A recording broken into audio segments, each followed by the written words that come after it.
उत्तर प्रदेश सरकार के राजकीय इंटर कॉलेजेस के लिए प्रदान किए हैं।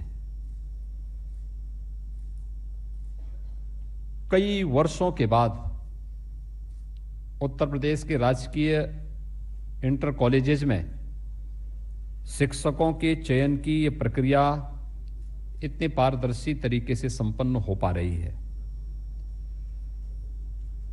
विगत 4 वर्षों के दौरान प्रदेश सरकार ने पूरा प्रयास किया कि हम शिक्षकों की भर्ती की प्रक्रिया को तेजी से करते हुए रिक्तियों को पूरी तरह भरें और इस दौरान उच्च माध्यमिक, बेसिक और तकनीकी शिक्षा के लगभग 1.5 लाख शिक्षकों के पद प्रदेश के अंदर भरे गए। मुझे प्रसन्नता है कि इसमें योग्यता को और संविधान के आरक्षण के नियमों का पूरा पालन करते हुए प्रदेश के योग्यतम अभ्यर्थियों को प्रदेश के अंदर शिक्षा जगत में किए जाने वाले परिवर्तन का साक्षी बनने का एक अवसर प्रदान किया गया है। और आज ये सौभाग्य आपको प्राप्त हो रहा है कि उत्तर प्रदेश लोक सेवा आयोग के द्वारा चयनित 2846 यानी 2846 प्रवक्ता और सहायक शिक्षकों की भर्ती की प्रक्रिया पूरी हुई और उन सभी 9 चयनित शिक्षकों के नियुक्ति पत्र वितरण का कार्यक्रम माध्यमिक शिक्षा विभाग ने ऑनलाइन मेरिट के आधार पर उन्हें विद्यालय भी चयन करके उपलब्ध करवाए हैं। मैं इसके लिए माध्यमिक शिक्षा विभाग को, खासतौर पर deputy CM doctor Dinesh Sharma ji को हृदय से बधाई देता हूं, धन्यवाद देता हूं। आप सबको शिक्षा जगत में ऐसे समय में एक शिक्षक के रूप में कार्य करने का अवसर प्राप्त हो रहा है जब ये देश नई शिक्षा नीति के साथ सामने आया है।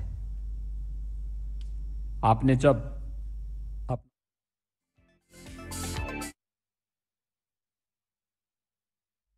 उस समय हम 1986 की शिक्षा नीति के अनुरूप अपना शिक्षण और अपना प्रशिक्षण ले रहे थे।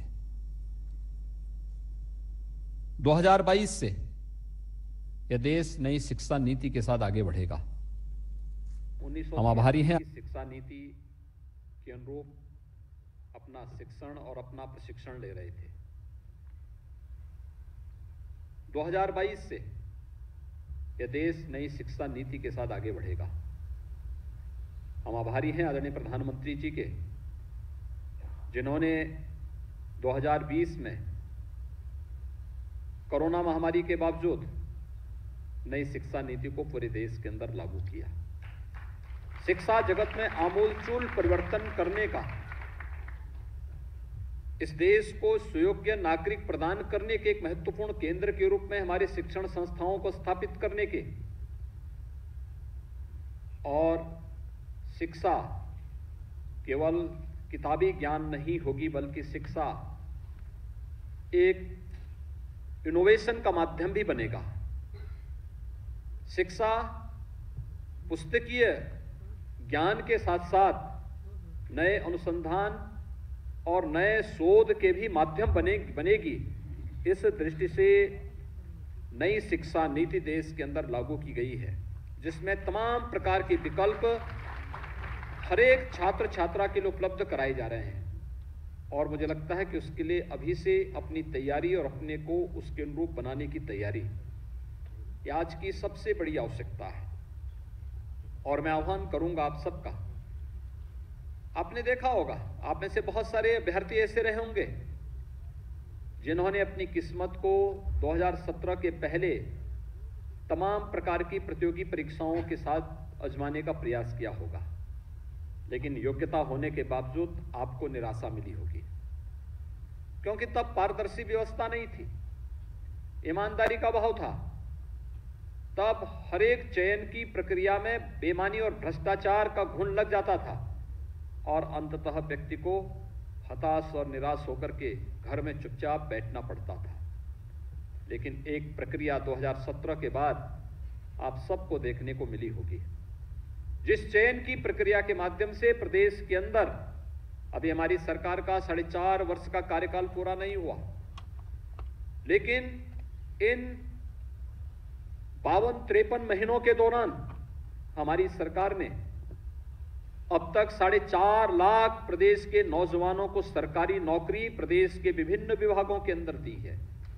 और अन्यथा ये सभी नियुक्तियां पिछली सरकारों की बेईमानी और भ्रष्टाचार की गिद्ध दृष्टि के कारण न्यायालय के स्थगन आदेश के कारण रुकी हुई थी। मार्च 2017 में जब सरकार बनी, हम लोगों ने एक एक करके उन सभी समस्याओं का समाधान किया कि आखिर ये भर्तियां क्यों बंद हैं, हमारा नौजवान क्यों घूम रहा है, योग्यता और क्षमता होने के बावजूद उसको अपने प्रदेश में, अपने जनपद में कार्य क्यों नहीं मिल पा रहा है। और जब हम लोग इस पर आए तो ये देखने को मिल रहा था कि बेईमानी और भ्रष्टाचार कि जिस आकंठ व्यवस्था के साथ ये लोग डूबे हुए थे, वो भ्रष्टाचार केवल वंशवाद और जातिवाद का ही नग्न तांडव नहीं कर रहा था, बल्कि बेईमानी और भ्रष्टाचार की भी एक नई गाथा लिख करके प्रदेश के नौजवानों के भविष्य के साथ खिलवाड़ कर रहा था। और ये बंद होना ही चाहिए। इस संकल्प के साथ जब कार्रवाई प्रारंभ हुई, उसके परिणाम सबके सामने देखने को मिले। 4.5 लाख नौजवान सरकारी नौकरी प्रदेश के अंदर पाए।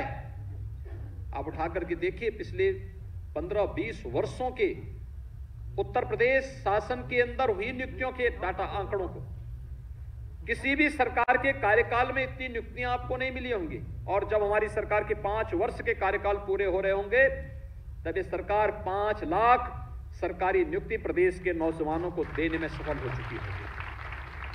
और ये सरकारी नियुक्ति केवल सरकारी क्षेत्र में नहीं, ये 5 लाख तो सरकारी क्षेत्र में हम लोग देंगे, लेकिन इससे कई गुना ज्यादा नौकरी और रोजगार निजी क्षेत्र में भी हम लोगों ने प्रदेश के नौजवानों के लिए उपलब्ध करवाए हैं।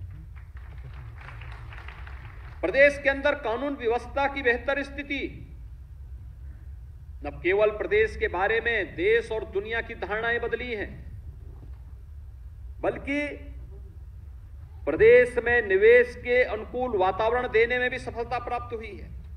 और व्यक्ति इस बात को मानता है कि आज प्रदेश सुरक्षित है।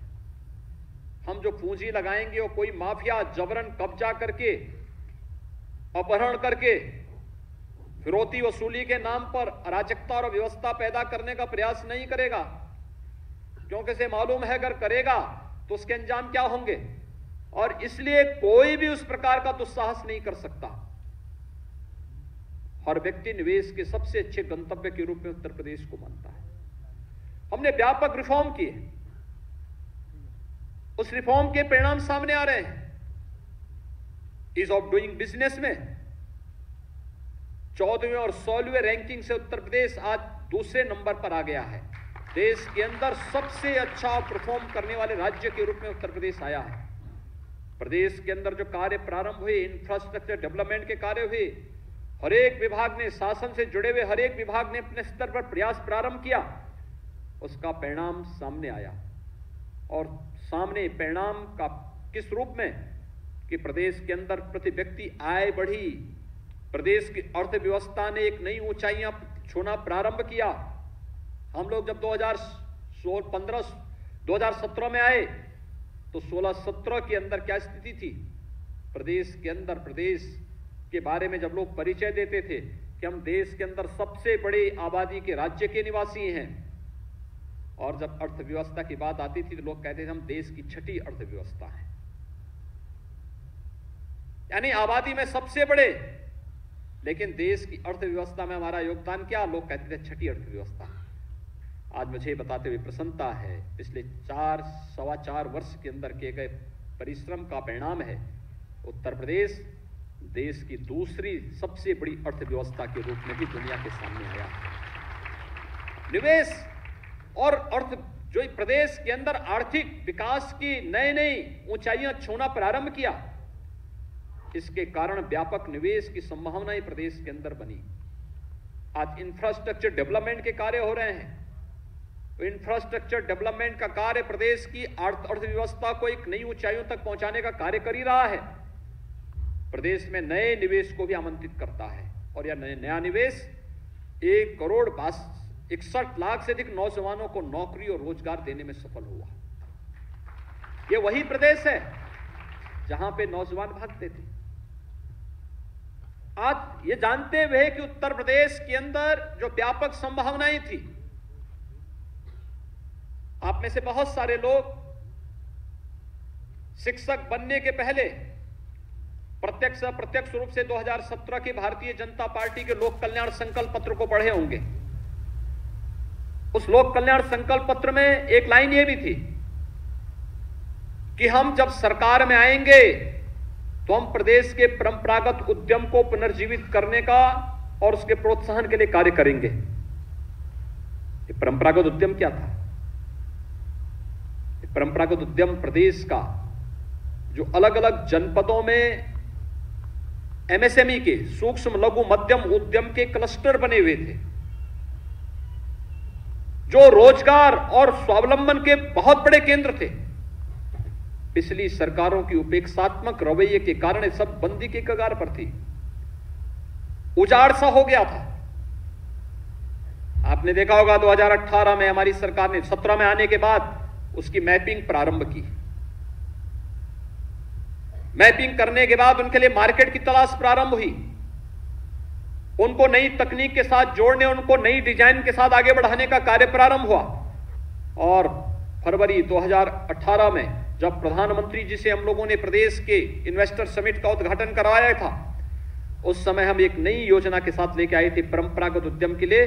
वह था 1 डिस्ट्रिक्ट 1 प्रोडक्ट की नीति, जो प्रदेश के परंपरागत उद्यम को एक नई ऊंचाइयों तक पहुंचाना था। आज देश ही नहीं दुनिया की लोकप्रिय योजना बन चुकी है और प्रदेश के एक्सपोर्ट को एक नई ऊंचाइयों तक पहुंचा रही है और प्रदेश को एक्सपोर्ट का एक नया हब बनाने में जिसकी बहुत बड़ी भूमिका है, ये उत्तर प्रदेश के अंदर आज हो रहा है। ये काम पहले भी हो सकता था, विकास की सोच नहीं थी। नौजवानों के प्रति उनके मन में कोई इस प्रकार का भाव नहीं था। प्रदेश के अंदर नौजवान को रोजगार मिले, नौकरी मिले, प्रदेश के अंदर अपने ही गांव में, अपने ही घर में, अपने ही जनपद में, अपने ही प्रदेश में नौजवान नौकरी और रोजगार प्राप्त कर ले, ये सरकार की, पिछली सरकारों की मंशा ही नहीं थी। और वही कारण था प्रदेश का नौजवान